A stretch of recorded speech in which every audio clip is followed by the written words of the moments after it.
Hello and welcome to our webinar on COVID-19 and pet birds. We're going to wait a little bit before we get started to let some viewers trickle in so that we can kind of all flock together on the topic, so to speak. And while we wait, I thought maybe I'd show some funny and cute bird pics, because who doesn't like funny and cute bird pictures, especially since today's topic is kind of on a heavy topic there. So let me try this while we wait for people to come in. I will just share what I've got on my screen. And okay, let's see here. Bear with me.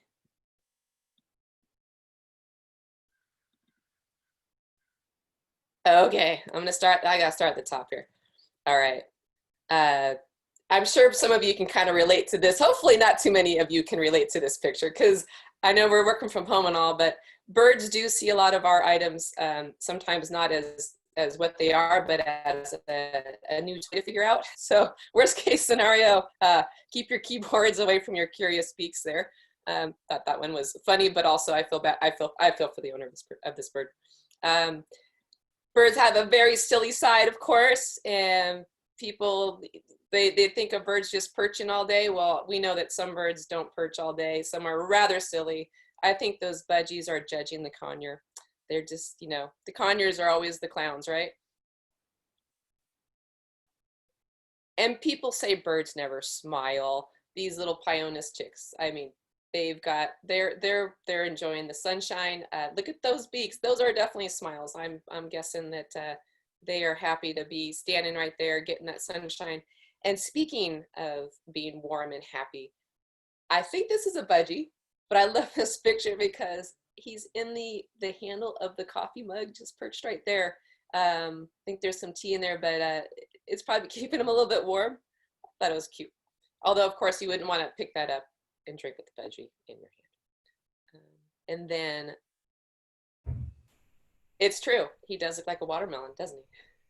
Right down to the tip of the beak. And then finally, this is my favorite bird photo because, oh wait, yes, I love this guy because my conure absolutely love to help me do laundry. I wonder if some of you can relate to this. Some of you have birds that love to snuggle and also love their blankets and warm laundry. Again, I think they like that sense of warmth, and that bird is extremely happy to be where he is. And finally, here we go. You have a cockatiel, especially a male cockatiel. Mirrors. My bird looked just like this. My bird Elvis, who I had from when I was 9 until he was 21 years old. This was his daily do, and it just made me smile because he was excited to whistle and say hi to himself every morning and at night before bed. So hopefully some of you can relate to those cute pictures, and I think we will. There we go. I think we're going to get this webinar started. All right, so welcome to the webinar. My name is Laura Doering, and today's topic is COVID-19 and pet birds. If you are with us for our first webinar on Tune Into Your Bird's Daily Routine, it's great to see you again. If you missed our previous webinar, no worries, because you can see it in its entirety on our website.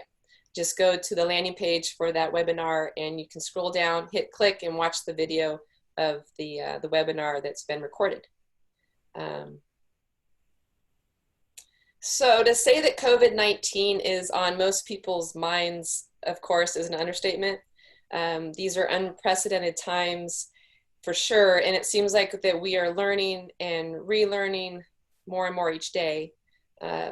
We've seen how COVID-19 can affect people, and now we're wondering how it affects other animals, namely our pets. When we talk about pets in the general term, it's usually a cat and dog conversation. So today we want to expand that conversation to include our feathered companions. What, if any, effect does the coronavirus have on pet birds? And to help answer that question, I'd like to welcome our special guest, Dr. Stephanie Lamb, who's an avian veterinarian from Arizona, and she also shares her home with some feathered family members. But before we begin, a reminder that we'll have a Q&A session at the end of the webinar. So if you use at the bottom of your screen, you should see a Q&A button, and you can type in your question there at any time. If we don't get to your question today, don't worry, we've got you covered. Your question will automatically be sent to Ask Lafeber, and you'll get an email notice with a link to your question and an answer. So please try to keep the question relevant to the topic. We plan on doing more webinars in the future, and let's get this started. Dr. Lamb, do you want to share on COVID-19 and pet birds? Sure. All right, well, it's great to be back with you again. So on this particular topic, I know there's a lot that people have questions about, not only for their own health and safety with their family members, but those family members extend to their pets as well. And so when we first started hearing about this virus coming out and being a problem for the whole world, people started asking, do we need to worry about our pets? Are our pets going to be able to get sick from this? Or could our pets potentially give this to us? And in the beginning, there was a lot of questions. We did not have a lot of answers. And so slowly now, we are starting to get more and more answers. Just like we're getting more and more answers about all the basics of COVID-19, we're getting more and more answers now about how it affects our pets as well, or if it can even affect our pets. So to start off with, the virus COVID-19 is also known as SARS-CoV-2. It is in the family of viruses known as coronaviruses. And there's many, many different types of viruses in the world, and they're classified into different groups and families. And so that coronavirus family is a viral family that's been around for a long period of time. There's many different types of coronaviruses, and we have known that different types of coronaviruses have affected many different species. Humans, it has been reported before in cats, dogs, pigs, bats, and then amongst the birds, there have been birds who have had different types of coronaviruses in the past. Pigeons, pheasants, chickens, turkeys are some different groups of birds that have been affected by coronaviruses. But those coronaviruses that they've been affected by are different than the coronavirus that we're currently dealing with right now as COVID-19. So when it first started being a problem a few months ago, the first case that popped up of could this potentially be a problem in any of our pets was in a dog. They did find viral particles in a dog, but that dog wasn't showing any signs or symptoms or problems associated with the virus. The dog's owner did have the virus, so the hypothesis was that the owner gave the virus to the dog. The dog was in quarantine at that point since it came up positive for the virus, and they did retest the dog a few times to see if it was harboring the virus. And as they were testing it, they were able to find on a few different tests that yes, the dog did have the virus, but the dog didn't have any signs or symptoms and didn't have any antibodies to the virus either. And antibodies are important to know. If somebody has antibodies to something, that means that their immune system is recognizing it and responding to it. So sometimes you can have viral particles on something, whether that be a surface or a pet, and not have that virus actually be affecting that pet in any way. The pet got the viral genetic material on it, but it's not actually causing it any problems. So when you test antibodies, that's when you're able to see if they have antibodies, do they actually respond to it? Is their immune system recognizing that it's in their system and saying, hey, you're not supposed to be here, and trying to deal with it. Since that dog, there were a couple of other dogs, one other dog, a German Shepherd, and then a cat. A couple of cats actually came up as positive. And then some studies were starting to happen. And these studies, had to happen quite rapidly because this is a new and evolving virus. And so the studies that have been coming out now, looking at the different animals that could potentially have a problem with this virus, is they tested it in dogs, cats, pigs, chickens, and ducks. So those are our bird species that were being covered, was the chickens and ducks, fruit bats. And when they looked at these different animals that they're testing it in, what they were doing is they were testing, giving them the virus, inoculating them with virus, and this is an experimental situation. So they're actually giving them kind of high doses of the virus, something that they probably wouldn't come into contact with in a regular natural setting. So they give these animals high doses of the virus, and then they wait and they watch and they see, okay, are they developing any signs and symptoms? Do they have a fever? Are we able to isolate any virus back from them? Do they have any antibodies to the virus? And for cats and ferrets, they were able to detect virus in upper airways. Ferrets were actually found to have a fever associated with it, and they had antibodies. So that means that they were actually responding to the virus. Their body was seeing the virus, and with the fever, the signs, them isolating the virus and having antibodies, we could say that, okay, they were able to be infected with the virus. Dogs had very little, very few individuals developed antibodies in some of these preliminary studies. So it doesn't seem like they're really having much of a problem associated with it. Cats, they did develop antibodies as well, so their system is responding to it. But in pigs, chickens, and ducks, no antibodies, no signs or symptoms, no genetic material from the virus was able to be re-isolated from those individuals. In some of these studies, they also did have animals that were naive, so animals that were not given the virus, that were healthy individuals, that they put with animals that were experimentally inoculated with the virus. And they went to see, do those animals develop signs, symptoms, or are we able to isolate virus from them?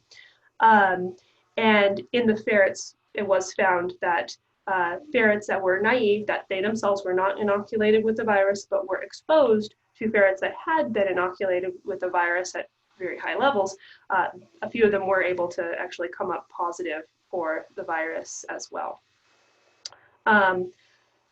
So there are some animals that can be infected with the virus, but again, in these experimental situations, it's hard sometimes for us to say, how do these experimental situations actually play out in actual real life situations? Because these animals were given very high doses of the virus. So yes, you can cause a ferret to have the virus, but would ferrets actually be exposed to that level of virus in real life? And that information we don't have yet. But when we go back to our birds, chickens and ducks are the only ones that have been studied so far with COVID-19. But with them not having any virus able to be re-isolated from them, no antibodies to the virus, naive animals that were not infected with the virus were also placed with them, and them not coming up with any signs, symptoms, or having any viral genetic material found or re-isolated from them, it's highly, highly unlikely that birds really can get the virus. And the question then becomes, well, why can some animals get the virus and some animals can't get this virus and have problems from it? And it really goes down to how does the virus affect and infect a cell. So you have a virus, and the virus has little spike proteins on top of it. And those spike proteins, they almost act like a key, and the animal's host cell has receptors on it. And those receptors almost act like a doorknob. And so that key that's on that spike protein of the virus has to fit with that doorknob, essentially, receptor, on the host cell. And so if that spike protein can attach appropriately to that receptor, then theoretically that virus should be able to infect that cell. But it's actually even a little more complex than that, because life is just a complex thing and very intricate in how nature actually works. And so yes, you have to have that appropriate key. Yes, you have to have that appropriate lock, but there's also actually certain protease enzymes on the host cell that have to essentially be able to allow that viral key particle to be changed in such a way that then it can go inside of the cell. So it's really like a mutation, like a mutate. Well, so it's a enzyme that's naturally on the host cell. So if you were to if I were to come up with an analogy, it'd almost be like if you think of a house as a whole animal, right? And different rooms in the house are different cells. So a virus, we can say as a person, walks into this house and wants to go into a specific room. They have to have the appropriate key to get into that room to fit into that lock. But there's actually, imagine, also a gatekeeper at that door. And that gatekeeper has to look at your key and go, okay, yes, you can enter, or no, I don't like you, I'm going to keep you out. If that makes sense as sort of an analogy. And so interestingly, the receptor that is on the host cell that allows for that COVID-19 virus to be taken up into the cell, it's a particular receptor called ACE2. And ACE2 receptors are in lots of different animals. And researchers were predicting that pigs would be able to get the virus because they have the appropriate type of receptor. But in these studies that were done, pigs weren't coming up with the virus. They weren't having antibodies. They were being fine. No signs, no fevers. They were doing same thing as the chickens and ducks. They weren't having any problems whatsoever. And so that was a little interesting because they have the appropriate receptor, but why wasn't the virus getting in? And it's because this protease enzyme that they have that's supposed to kind of cleave that little spike protein, and then the spike protein is able to attach appropriately and get into the cell, that little protease enzyme is just a couple amino acids different from human version or ferret version. So it doesn't allow that spike protein to attach appropriately because it's basically its gatekeeper is saying, I don't like the way that you look, I'm not going to let you in. So, yeah. But going back to the cats and the dogs that actually have tested positive for it, does that mean that their key fit the lock and they got in the room, so to speak? Yeah. And more so for the cat, I would say. The cat, okay. Yeah, because the dogs, so like the pet dogs, where there was the Pomeranian, the German Shepherd, that were pets that came up positive, those ones didn't have any antibodies. So those dogs, we were able to find genetic material on them, but the question for them is, was that genetic material actually really doing anything for them? And that genetic material could potentially have been on them just because of them being in contact with their owners who had the virus. And in the study that was done where they did look at dogs and they inoculated dogs with the virus, they actually couldn't detect any new infectious virus from the dogs. A couple of them developed antibodies, but it wasn't a lot. And so there may be a very low level of susceptibility, but not to the same degree that cats or ferrets had susceptibility to it.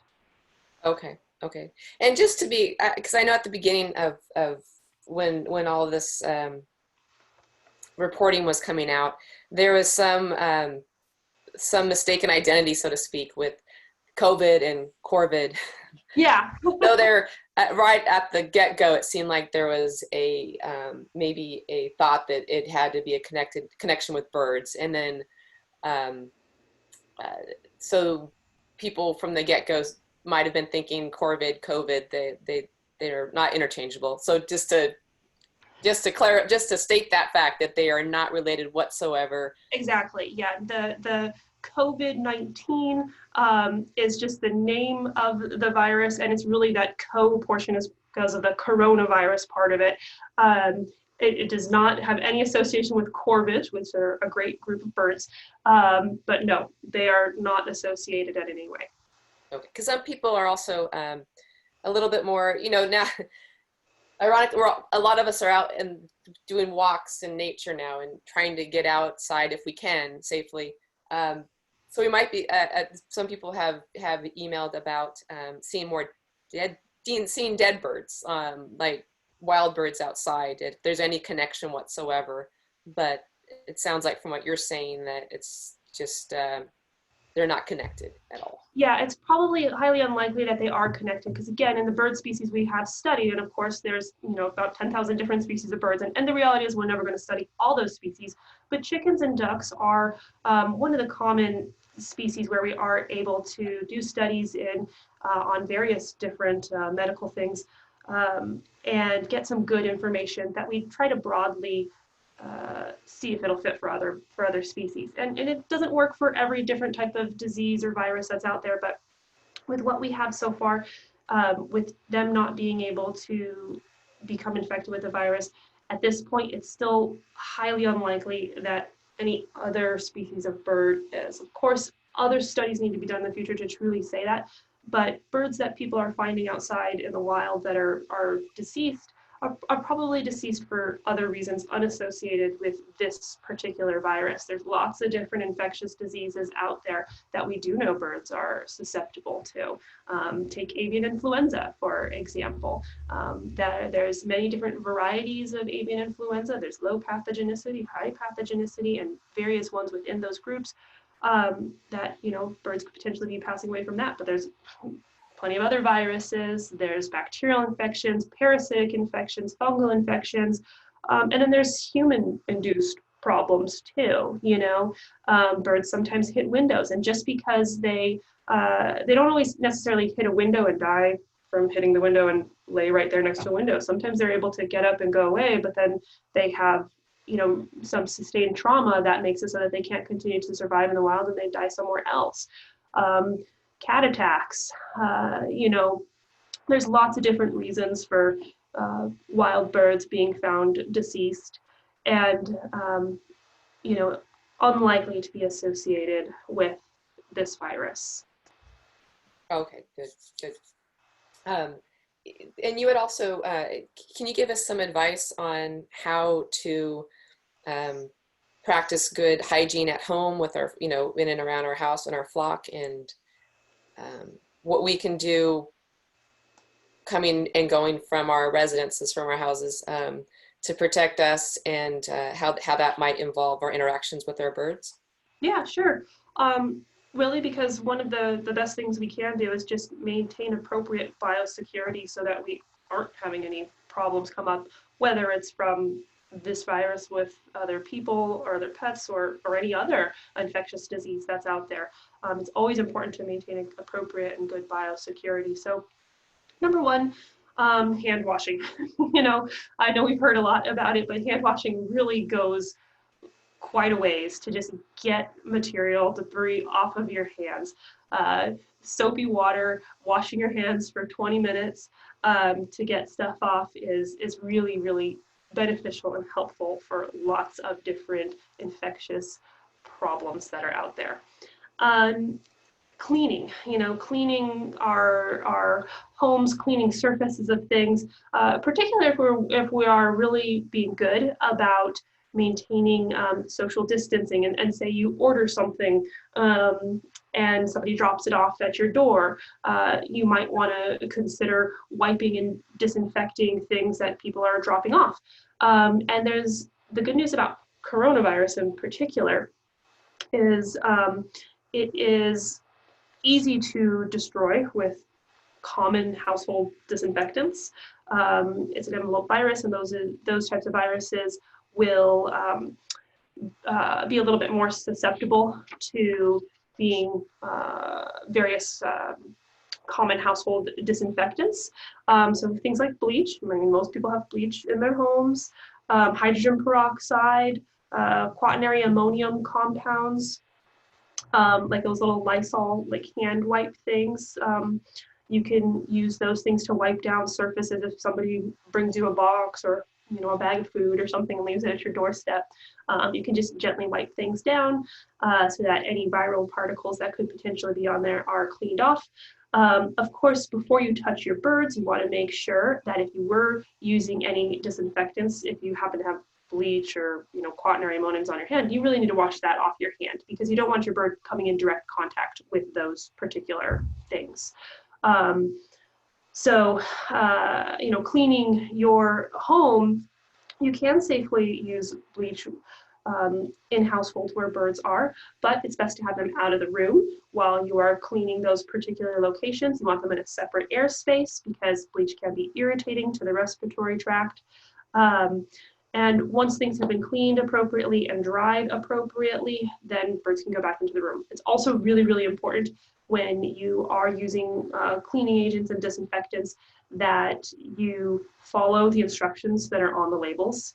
I can't say that with more emphasis, but it's really important that you follow that well, just because if you do, sometimes people may think that more of something is better at killing things, but that's when you could potentially run into toxicity problems, and fumes of things can be problematic. But if you're following appropriate instructions that are on the labels of different products, then you shouldn't be getting them to levels where they are toxic for use around people, birds, other animals. Other things that are really important when it comes to biosecurity is quarantine. I mean, it's certainly become a household thing at this point, right? A lot of people are social distancing, so we all know about quarantine. But quarantine has been something that we've been telling people to do with their birds for a long time. Anytime new birds are coming into a home, it's always good to quarantine new birds from your main flock, because sometimes birds carry illnesses that they may not necessarily show signs and symptoms of. And so when they are quarantined, it gives us a little bit longer period of time to observe them for any signs or symptoms of illness. So it's really important to consider quarantine if you do bring any new birds into the home. And same thing if birds leave the home for any reason and then are potentially exposed to birds out of the environment, out of their home somewhere for a period of time, coming back and quarantining can be helpful as well. Would that be like in the case of if you brought your bird in for like grooming or for a vet visit, when you bring them back home, you want to have them quarantined from the rest of the flock? Well, so it depends on their exposure level. So if you have your bird out with other birds that they don't know, that are not part of your flock, then yes, technically when they come home from a visit, wherever it is, it's good to keep them separate because you don't know those other birds that they're around. But I will also say a caveat on that is if you're going to places where there are other birds, it's always best to keep a healthy distance from other birds. Don't let your birds really get cage to cage with birds that you don't know. Don't let your bird really come out and interact with other birds that you don't know. It's really good to keep healthy distance from other birds, whether at the veterinary hospital or at grooming facilities, just to be safe. In exam rooms or at groomers, I know for sure in veterinary hospitals, there's always cleaning that's being done between new animals coming into rooms. It is just part of the normal routine thing because, again, there's lots of different infectious things that are out there, and it's really important to make sure that things are sterilized and cleaned so that no birds are going to potentially be spreading things around a hospital. I know lots of groomers that between doing groomings, between going to different houses, they're really cleaning their grooming instruments really well, disinfecting them appropriately between birds.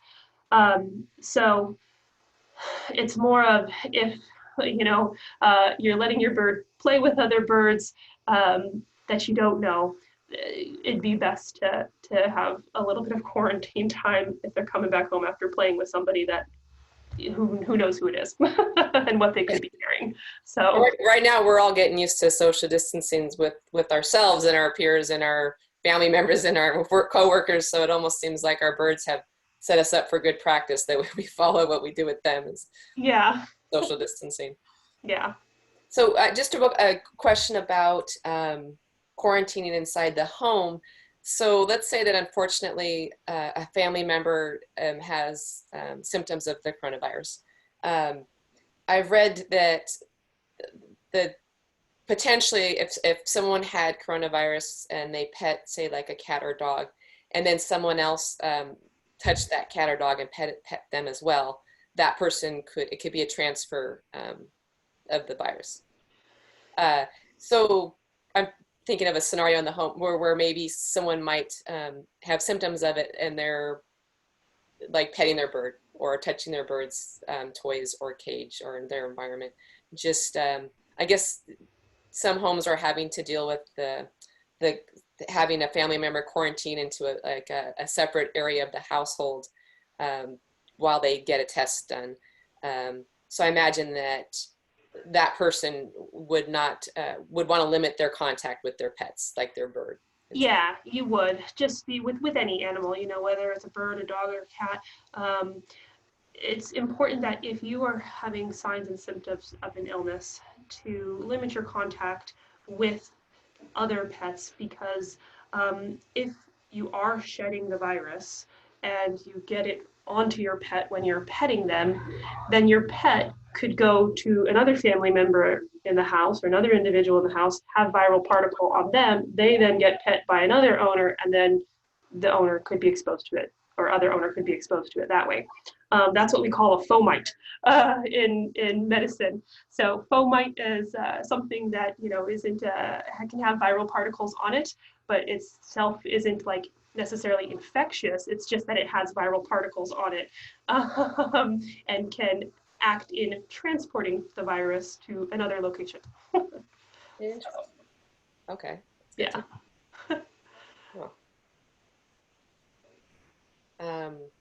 Well, gosh, we have a lot of questions.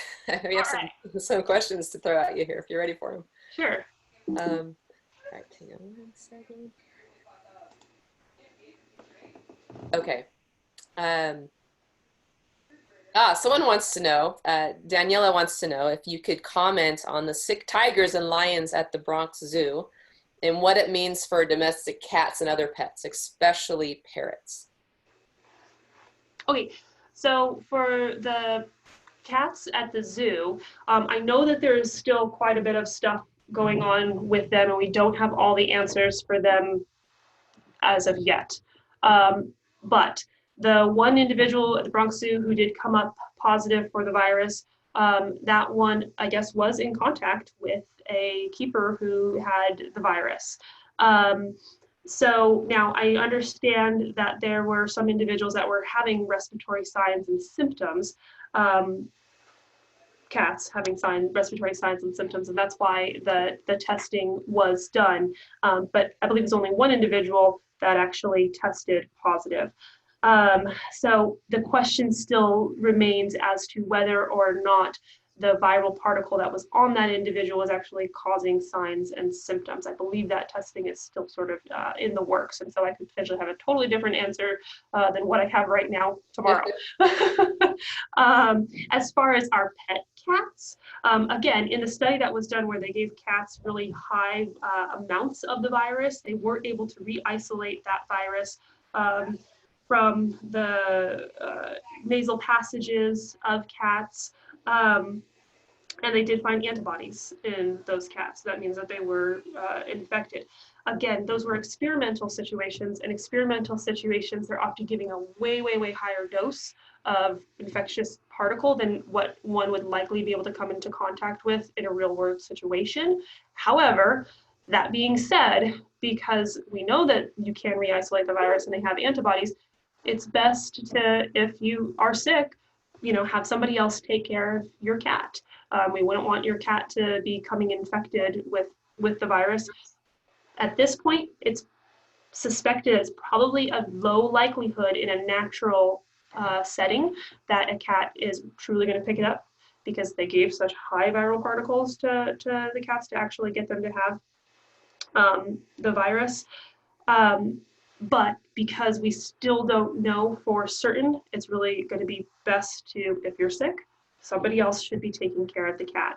I know that Tufts University is currently working on doing some testing with pets that are coming in, dogs and cats that are coming in for their regular services. They're having people, asking people to be included in the study to just see what the pet population is like out there. Are there more individuals of pets that are affected than we realize? So that's an ongoing study. They're taking swabs from the nose, from mouth of dogs and cats, and looking to see, are they isolating any viral particles from these individuals? So I'll probably have more information about that soon. But that is in the works to really find out how much of a problem is it in our pet population. But we think that it's not a huge problem in the dog and cat population. But again, studies are ongoing, so we'll have more information probably in a few weeks. Okay, good. So Jane asks, what happens to the virus that is inoculated into the test dog and dogs? And they say in birds. I'm not sure if we mentioned birds, but does it stay in their system or is it expelled? And could they become carriers of the virus? Okay, yeah. So when they're inoculated with it, they're basically, the tests that are done are looking to see, can we re-isolate it from them? And so, like, for example, with the birds, the chickens and the ducks, they weren't able to re-isolate it. So those infectious particles, they're probably being broken down. Again, this is coronavirus is an enveloped virus, and enveloped viruses are ones that are a little bit easier to destroy. So through probably inoculation and passing through the bird, they're probably getting broken down. But because we can't re-isolate it, because they don't have antibodies, no genetic material is isolated from those individuals, doesn't look like they are carriers. The carriers that we would be more suspicious, or the animals that we think potentially could be more suspicious to be carriers, and we don't have this information yet, but would be those individuals who are having the signs, symptoms, and problems from it. Are those guys going to be more likely to be able to go into a carrier state? And we don't have that information yet.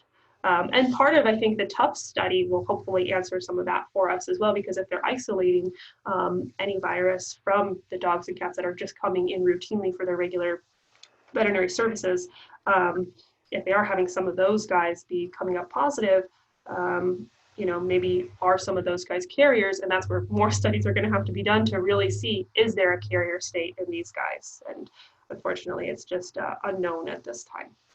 Okay. Well, Daniela asks if there's any precautions to take if a sick owner needs to take care of their birds, their parrots. What can they do if they're sick? Sure. If they're sick,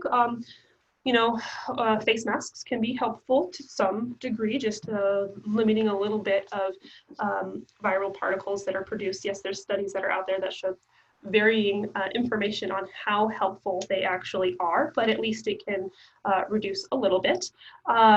If you do have a family member, a friend, or even if you know of, a place where you board your bird, your veterinarian, someone who could potentially take your bird for you during a time when you're ill, so that your bird can be cared for appropriately, just having its normal routine taken care of, but then you're able to take care of yourself. That would probably be really the most ideal thing.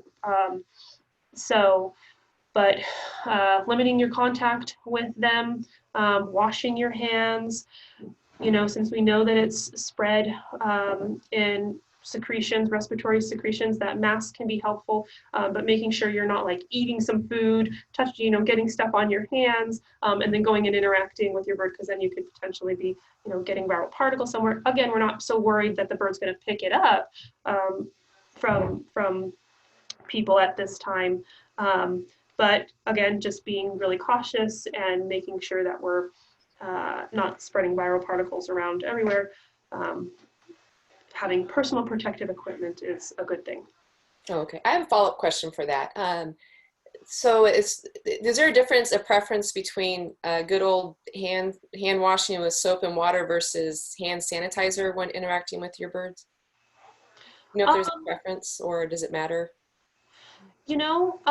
So in the hand sanitizers, there's alcohol in there, trilostane in there, and some of them, not all of them.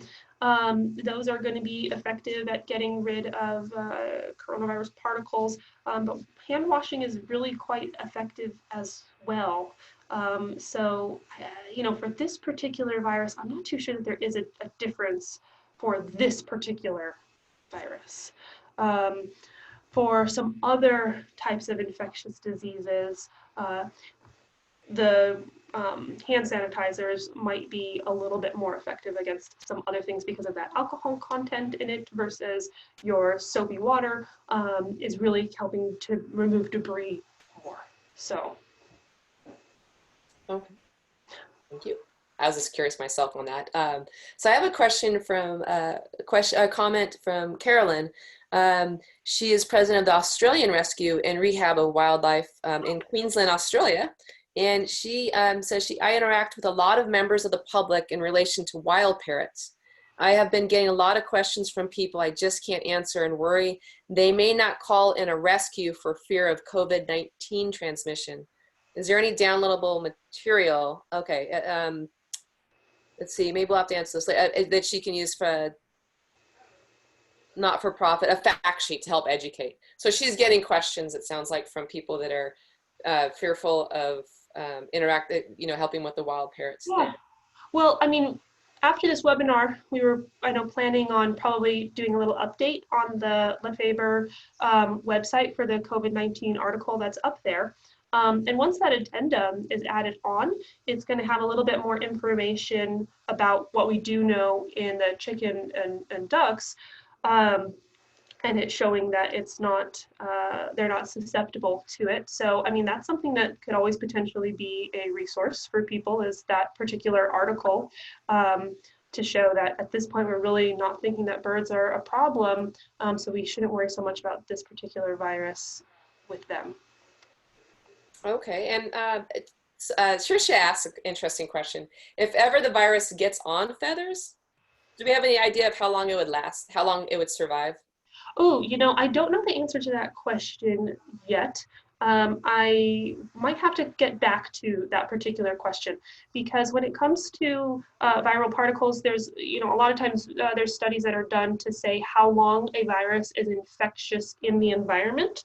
And I know that for some other viruses, but I actually don't know that particular answer for this virus. How long is it infectious just hanging out in the environment for? I'm sure someone's probably already worked on that since we've been a few weeks into this, or a couple months into this. So I might have to get back to that particular question. All right. Well, let's see. I think the rest of I think those are the ones that we've answered in regards to COVID-19.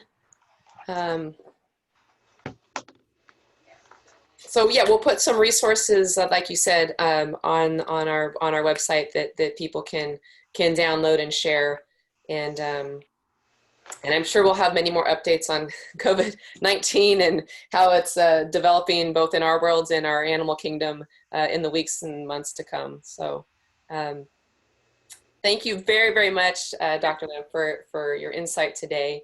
And I think that is the end of our webinar for today. I want to thank everyone for joining us, and hope you will join us for our next one. We are trying to do this regularly, and in the meantime, I want everyone to stay healthy, stay safe, and all the best to you and your flock. Bye, guys. Thank Bye. you.